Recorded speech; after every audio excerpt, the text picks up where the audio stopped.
छत्रपती संभाजीनगर शहरामध्ये गेल्या अनेक वर्षांपासून पार्किंगची समस्या आहे.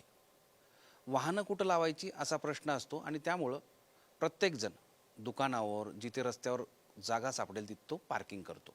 पण आता पुढच्या काळामध्ये महानगरपालिकेकडून ज्या रिकाम्या जागा आहेत त्याच्यावर पार्किंगची सुविधा केलीच आहे, पण आणखी ती वाढवण्यात येणार आहे.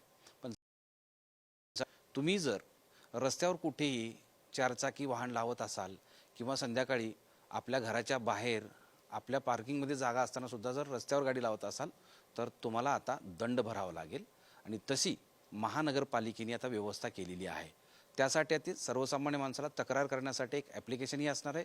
सोबतच जर तुम्ही रस्त्यावर गाडी लावत असाल तर त्याला दंड वसूल करण्यासाठीची टीम असणार आहे. या संदर्भात आपण सविस्तर जाणून घेण्यासाठी आपल्यासोबत महानगरपालिकेचे आयुक्त तथा प्रशासक जी श्रीकांत सर आहेत. सर, एक युनिक आहे आणि प्रत्येकाला असं वाटतं की माझ्या घरासमोर गाडी लावली, तक्रार कुठं करायची, बरं तुम्हाला बोलायला गेलं की तो एकदम अंगावर येऊन शिवीगाळ करतो किंवा अनेक प्रकार झाले आहेत की मारहाण. या सगळ्यांवर तुम्ही महानगरपालिकेच्या वतीनं काय तोडगा काढलेला आहे? छत्रपती संभाजीनगर महानगरपालिकेचा जे एकंदरीत तुम्ही अभ्यास केला त्याचे विविध समस्या होत्या, त्याला शेवटी मार्ग काढत काढत आपण फक्त आता पाणी पुरवठा हा एक मोठी समस्या आहे आणि तो येत्या काळामध्ये ते सुद्धा 24/7 ते काम करून पूर्ण होणार आहेत.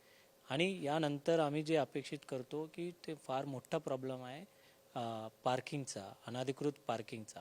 आणि त्यासाठी आम्ही नागरी मित्र पथक आणि ट्रॅफिक वॉर्डन आणि हे माजी सैनिकांना लावून ते अनधिकृतपणे ज्या ज्या ठिकाणी रस्त्याच्या बाजूला गाड्या लावत आहेत ते नो पार्किंगच्या ठिकाणी लावत आहेत त्या सर्व गाडी उचल करून आपण 2,000 रुपयेपर्यंत दंड लावतो. परंतु बरेच आता ज्या कमर्शियल एस्टॅब्लिशमेंट आहे किंवा निवासी व्यवस्था आहे त्यांचा रेसिडेन्शियल असतील परंतु पार्किंगचा जेवढा ऐपत असेल तरच तो गाडी खरेदी करायला पाहिजे. परंतु बरेच वेळा पार्किंग असताना सुद्धा गाडी त्यांच्या घरामध्ये न लावता बाहेर लावतात, रात्रीच्या वेळा तर बाहेर लावून टाकतात आणि ॲम्ब्युलन्स जायला सुद्धा कधी कधी अडचण होतो, भांडण होतो, मारामारी होतो. मग या सर्व गोष्टीचा तोडगा काढायचा म्हणून आपण पे अँड पार्कच्या ह्या गोष्टी आणि नाईट टाईम पार्किंगचा आपण फीज आकारणार आहेत. आणि त्याच्यासाठी एक मोबाईल ॲप्लिकेशन विकसित करण्याचा त्याला BOT तत्वावर आम्ही काम करण्याचा आमच्या प्लॅनिंग शेवट झालेला आहे. येणाऱ्या कालावधीमध्ये लोकांना तक्रारीसुद्धा ह्या ॲप माध्यमातून करता येईल की आमच्या घरासमोर आम्ही ह्या जागा व्हॅलेट पार्किंग म्हणून घेतलं असताना सुद्धा दुसऱ्यांनी येऊन लावून टाकतात. मग ह्या सर्व गोष्टी मिटवण्यासाठी आपण पे अँड पार्क हा व्यवस्था आपण निर्माण करतोय, जेणेकरून भविष्यामध्ये हा पार्किंगचा समस्या असणार नाही. आणि शेवटी पैसे भरायचा असल्यामुळे लोकांनी त्यांच्या पार्किंगच्या जागामध्ये गाड्या आत लावतील आणि रस्त्यावर कोणी लावणार नाही. रस्त्यावर लावत असेल तो पैसे आपण महानगरपालिका आकारणार आहे. प्रश्न होता की पे अँड पार्क तुम्ही सुविधा देताय, पण दादागिरी पार्किंग नावाची एक गोष्ट आहे, त्याला चाप लावण्यासाठी तुम्ही काय मोहीम हाती घेतली किंवा तुम्ही काय करणार आहात? नाही, त्याच्यासाठीच तर आम्ही नागरी मित्र पथक जे माजी सैनिक आहे ते जवळपास 100 लोकांना आपण घेतलं. ट्रॅफिक वॉर्डन म्हणून ते काम करणार आहेत आणि लोकांना सहज तक्रारी करता येईल आणि आपण लगेच जाऊन त्याचा प्रश्न आपण सोडवता येतो. आणि कितीही मोठा दादा असेल तो त्याला आपण छत्रपती संभाजीनगर महानगरपालिकेचे हेच मोठा दादा असणार आहे यापुढे. कारण तुम्ही दादागिरी करायचं नाही, आम्ही दादा आहे, मतलब आपका बड़ा भाई के हिसाब से हम काम करेंगे. लेकिन लोकांनी इथं लोकांना अरेरावी करणे, उद्धटपणे बोलणे हा गोष्टी करत असेल तर महानगरपालिकेचं त्या ठिकाणी नागरी मित्र पथक ते नागरिकांच्या मित्राप्रमाणे त्यांच्या प्रश्नाला, समस्याला उत्तर देणार आहे. पे अँड पार्किंगची एकूण रक्कम आणि दंडाची रक्कम असं काही महानगरपालिकेने ठरवलेली आहे का? हो, दंडाची रक्कम आपण ऑलरेडी दंडाची रक्कम ठरवलेली आहे. पे अँड पार्कची रक्कम आपण निश्चिती आपण फायनलच्या टप्प्यामध्ये आहेत.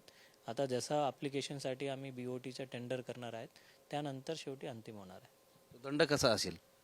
दंड 2,000 रुपयेपर्यंत आहेत. म्हणजे 4 चाकी, दुचाकी, 3 चाकी 2,000 रुपयेपर्यंत दंड आहे. याच्यात नागरिकांचाही सहभाग किंवा नागरिकांचाही फीडबॅक प्रतिसाद महत्त्वाचा असतो, तर तुम्ही त्यांना काय सांगणार आहात? नागरिकांना एवढंच सांगणार आहेत की आपण आपल्या गाडी ज्या आहेत पार्किंग असेल तर पार्किंगच्या ठिकाणी तुम्ही लावला पाहिजे. तसेच कमर्शियल एस्टॅब्लिशमेंट आहे, तुमच्यासाठी येणारे आपले गिराक आहेत, कस्टमर आहेत, त्यांच्यासाठी तुम्ही पार्किंगच्या व्यवस्था करून द्या.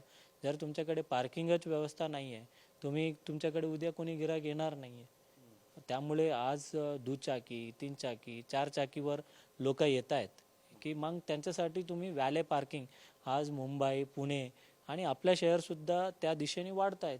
आणि व्हॅले पार्किंग जर जोपर्यंत देणार नाही, उद्या तुमच्याकडे गिराक येणार नाही. त्यामुळे रस्त्याच्या बाजूला जे काय आम्ही पार्किंग स्पेसेस अवेलेबल करतोय त्या ठिकाणी तुम्हाला व्हॅले पार्किंग त्या ॲपमधून खरेदी करावं लागेल. मुद्दा तुम्ही सांगितलात म्हणून एक प्रश्न शेवटचा विचारतो की समजा गुलमंडीवर खरेदी करण्यासाठी किंवा औरंगपुरात एका दुकानामध्ये खरेदी करण्यासाठी जर आम्ही कोणी गेला नागरिक, सर्वसामान्य नागरिक, आणि तिथे त्या दुकानदाराची पार्किंग नसेल तर तो दंड कारवाल्याला लागेल की दुकानदाराला? नाही, दुकानदाराची विषय नाही आहे. दुकानदारांकडे जोपर्यंत दुकानदारांच्या समोर जर पार्किंग स्पेसेस अवेलेबल असणार त्याला दंड नाही, फीज. दंड कधी होणार आहे? ज्या ठिकाणी नो पार्किंग ठिकाणी तुम्ही गाडी लावल्या, जिथं गाडी लावूच शकत नाही तिथं गाडी लावलं तर तो दंड असणार. परंतु तिथं तुम्हाला अधिकृत पार्किंग स्पेस उपलब्ध करून दिली, त्या ठिकाणी लेबलिंग करून दिली, मग त्याला 10 रुपये किंवा 20 रुपये की अशा पद्धतीच्या 1 तासाची फीज असणार आहे, पार्किंग फीज. ग्राहकाकडून? हां, ते ग्राहकांकडून. आणि कदाचित ते दुकानदार त्या पार्किंग स्पेसेस खरेदी करू शकतात मंथली, जेणेकरून येणाऱ्या ग्राहकांसाठी त्यांच्यासाठी आरक्षित असू शकतं. शहरातली सगळ्यात मोठी समस्या सर सांगितल्याप्रमाणे पाण्यानंतर पार्किंगची आहे आणि त्या पार्किंगची समस्या सोडवण्यासाठी एक महत्त्वाचं पाऊल महानगरपालिकेने टाकले. आता बघूयात की महानगरपालिकेच्या हद्दीमध्ये असलेल्या नागरिकांकडून कसा प्रतिसाद मिळतो. देश विदेशातील प्रत्येक घडामोडींचे लाईव्ह अपडेट मिळवण्यासाठी आता साम टीव्हीच्या सर्व सोशल मीडिया प्लॅटफॉर्मला लाईक, फॉलो आणि सबस्क्राईब करा. तसंच सर्व नोटिफिकेशनसाठी बेल आयकॉन प्रेस करायला विसरू नका.